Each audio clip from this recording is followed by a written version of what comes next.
Bienvenidos, queridos amigos, a Semillas de Fe. Hoy nos acompaña el doctor Juan Carlos Hernández Morales. Bienvenido, doctor. Gracias por la invitación, Padre Agapito. La importancia del cuidado de la salud. ¿Qué nos dice el Evangelio de Mateo, capítulo 9, versículo 12? Jesús, al oír la pregunta, respondió: los sanos no necesitan médico, sino los enfermos. Jesús mismo señala la importancia que tiene el cuidado médico, el cuidado de la salud. Doctor, hoy estamos viviendo una situación delicada por la pandemia. Tenemos muchos enfermos, sobre todo enfermos físicamente, no solamente del coronavirus, sino de otras múltiples enfermedades que se han desarrollado a partir de esta pandemia. ¿Por qué es importante el cuidado de la salud? Pues mire, Padre, la salud siempre ha sido un don muy apreciado en algunas ocasiones y otras veces no muy bien apreciado. Yo me acuerdo muy bien de mis clases de medicina cuando nos decían que el pueblo griego tenía una diosa de la salud, la diosa Higia, y tenía su templo, y toda la gente sana en las mañanas iba a darle gracias a la diosa Higia porque amanecían sanos. Y también tenían un dios de la enfermedad, Esculapio o Esclepio, y también tenía su templo, y obviamente a ese templo iban las personas que por algún motivo se enfermaban. Nos decían nuestros maestros que siempre estaba más lleno el templo de Higia, porque iban a dar gracias porque cuidaban su salud. Y también el templo de Esculapio tenía sus seguidores, pero no tantos. Por eso los griegos decían: la salud es importante, recordemos eso de mente sana en cuerpo sano. Sin embargo, con el paso de las culturas, de los siglos, esa visión bonita de la salud se fue perdiendo y se le fue dando más importancia a la enfermedad que a la salud. Nosotros mismos, los médicos, en la escuela nos enseñan el 90% de las clases son sobre enfermedades y solo quizás un 10% sobre la importancia de la salud.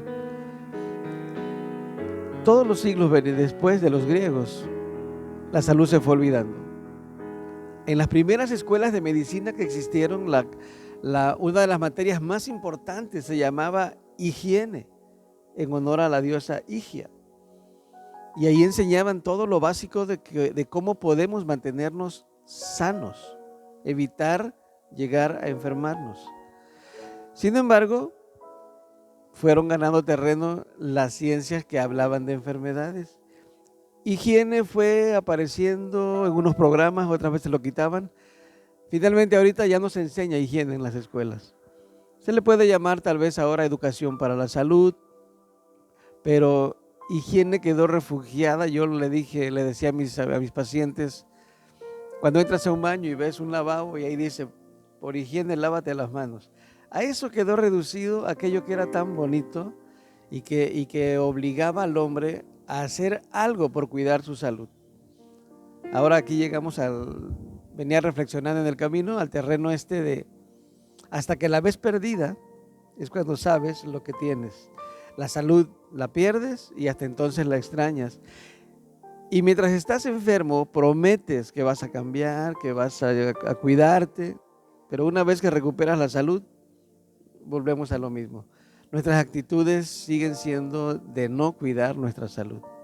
Lamentablemente esa es la realidad. Es cierto, doctor. También es cierto que muchas personas, cuando sienten que su cuerpo está dando algunos avisos, algunos síntomas de que no está bien, pues recurren a remedios caseros, recurren a otras prácticas paliativas, sí, no sé cómo llamarle, ¿verdad? Medicina alternativa, pero muy pocas veces recurre como que al médico, porque piensan que me va a costar muy caro, porque piensan me va a doler. Entonces como que hay ese miedo. de darse cuenta que pueden estar enfermos y no se atienden a tiempo, que es lo que más preocupa. Sí, sí. En la historia natural de una enfermedad se deben de delimitar dos campos muy claros. El campo antes de que la enfermedad llegue y el campo una vez que la enfermedad ya llegó. Lo ideal es actuar antes de que la enfermedad llegue, precisamente para que no llegue. A mí me llama la atención ahorita, padre, que estamos en la pandemia. Sabemos que el coronavirus está, el foco que lleva a la muerte son los pulmones. Ahí está el problema. Hablan de neumonías, hablan de neumonitis, hablan de coagulación pulmonar, hablan de edema pulmonar. Y una de las recomendaciones lógicas que he escuchado es: eviten fumar. En este momento, sin embargo, yo he visto a muchas personas, no solamente sin cubreboca, fumando. O sea, no hay una conciencia clara de que mi pulmón es el órgano que va a resultar dañado en esta enfermedad. Lo debo de cuidar, lo debo de proteger. Y si ese humo que estoy metiéndole a mi pulmón me va a complicar más el cuadro, debo de razonar y actuar como persona que razona. Por eso hablamos más bien de actitudes. No reaccionamos hasta que las cosas ya están complicadas. Pero en relación a lo que usted menciona, tiene razón. Tenemos que ser muy cuidadosos con esos remedios. Una cosa es los remedios caseros, que ya sabemos que tienen cierta efectividad, y otra cosa es un montón de productos que te ofrecen, que te ofertan, que los promocionan como maravillosos, curativos, múltiples enfermedades. Hay que dudar un poquito de eso, porque no conocemos ni las dosis, ni el procedimiento para prepararse. Yo he visto muchos productos de esos que dicen abajo: este producto no es un medicamento y es responsabilidad de quien lo compra. De esa manera como que se lavan las manos. Y en el campo de la medicina, pues eso es una manera muy fácil de no hacerse responsable de nada. Los laboratorios serios invierten años en investigación, en procesos de ponerlo a prueba, de verificar resultados, y garantizan y son responsables también de los efectos que pueda tener. Entonces hay que tener mucho cuidado, y sí, como usted dice, lo más conveniente es acudir al médico para que de manera más profesional pueda darle una buena atención a su salud. Cuando tenemos nosotros un enfermo en casa, ¿cuáles son los cuidados que hay que tener hacia el enfermo, hacia uno mismo? Porque con esa situación que hoy estamos viviendo, pues no solamente la persona que ya contrajo el virus, sino que puede contagiar a muchas personas. Sí. Y a veces no sabemos cómo cuidarlos. Incluso mucha gente, cuando llega a saber que tal persona se enfermó, la relega y los tratan como si fueran personas apestados. No queremos tener una relación contigo, ¿verdad? Sí. Incluso la misma familia, no sabemos cómo cuidar, digo, no solamente de este enfermo, sino de los enfermos, cómo cuidar de ellos. Bueno, la Organización Mundial de la Salud, cuando empezó esto de la pandemia, sacó algunos avisos muy interesantes, porque el 80% de los casos se atienden en casa.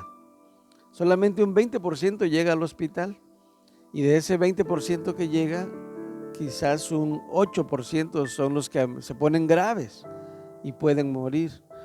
Entonces, la mayoría se queda en casa. La Organización Mundial de la Salud recomendaba meterlo a una habitación solo para esa persona, que tenga buena iluminación, buenas ventanas, corriente de aire para que se lleve al virus, y que le entre sol, porque con el sol el virus se inactiva, se muere. La humedad, el encierro, lo oscuro le da como más horas de vida. Entonces, ese tipo en cuanto a la habitación. Que sean superficies, la cama, la mesa, la silla, que se puedan limpiar frecuentemente, de plástico de preferencia. Y las personas que vayan a atender al enfermo, se recomienda que sea la persona más sana, más saludable, para que tenga un buen sistema inmunológico y puedan, en dado caso, hacerle frente a un posible contagio, porque es muy contagioso. Debe de estar debidamente protegido con su cubreboca de los profesionales del N95, y también usar guantes, usar una especie de bata cuando se acerque al paciente a darle sus medicamentos. Puede ser que tenga fluidos la persona o que tosa. Hay que ser muy cuidadoso con el manejo de esas secreciones. Entonces, esos papeles que el paciente toque hay que meterlos en bolsas y lo más pronto que se pueda quemarlos para que el virus ahí se consuma, se muera. También ser muy cuidadosos con la alimentación de la persona. Al enfermo hay que alimentarlo bien, porque una buena alimentación nos genera un sistema inmunológico fuerte y eso hace que la enfermedad se tolere más fácilmente y pronto salga, ¿no?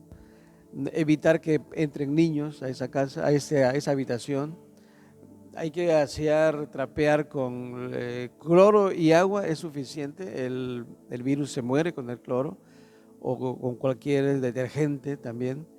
Entonces hay que trapear cada media hora, cada hora, para que las posibles, los aerosoles que expulsa el enfermo al toser o al estornudar y que caen al piso o se pegan a un mueble, pues se puedan eliminar con el trapear y con el sanitizar, se dice ahora, frecuentemente los muebles, ¿no? Entonces son algunas de las indicaciones. Mucha protección a la persona que entre, su cubrebocas, sus gogles, guantes y si puede, pues alguna ropita como de plástico encima, como un mandil, que también se pueda limpiar rápidamente y que se pueda reutilizar. Sin duda alguna, pues hay muchas preguntas más, ¿verdad? Y que la experiencia que usted ha tenido como médico familiar en el Instituto Mexicano del Seguro Social, la atención a muchas personas, pues nos han dado muy buenas respuestas el día de hoy, ¿verdad? La atención hacia el enfermo y sobre todo recurrir a los especialistas, en este caso a los médicos. Eso es muy importante. Cuidarse, ya lo decía el doctor. Hoy se pueden elaborar fácilmente los cubrebocas. Sí. Lo importante es guardar, como hemos escuchado, la sana distancia, usar el cubreboca, usar el gel antibacterial y sobre todo la limpieza de las áreas. Sí. Doctor, yo le agradezco mucho. Dios ha dado la ciencia a los hombres precisamente para que pueda hacer un servicio para la humanidad. Así que ustedes ejercen un gran servicio a muchos hombres, a muchas mujeres en ese tiempo que tanto se necesita. Gracias, agradezco su presencia, que Dios lo bendiga. Muchas gracias, Padre. Con ustedes, Padre Ágape, y les imparto la bendición, que el Señor los bendiga en el nombre del Padre, del Hijo y del Espíritu Santo. Amén.